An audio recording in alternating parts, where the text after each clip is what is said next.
Хотнишки водопад.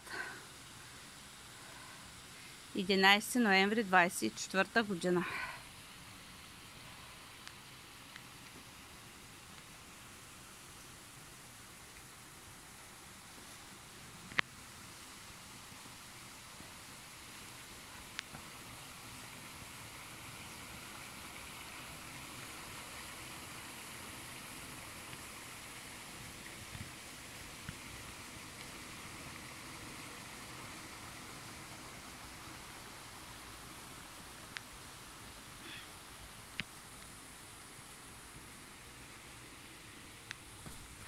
Много красиво и много опасно място. Тук има една отвесна стълба, която е много страшна.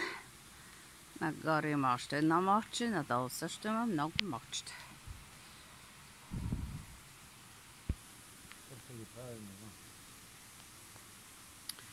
Красиво, хубаво местенце, но и много хлъскаво, защото вали леко.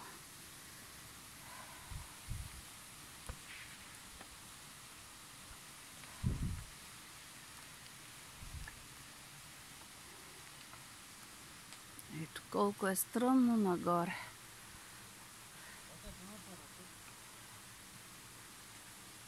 Страшно.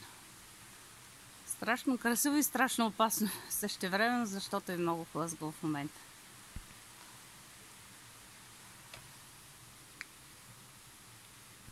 Сега как се слиза надолу по тия мокри отвесни стълби дървени. Я, махай оттам да те видим.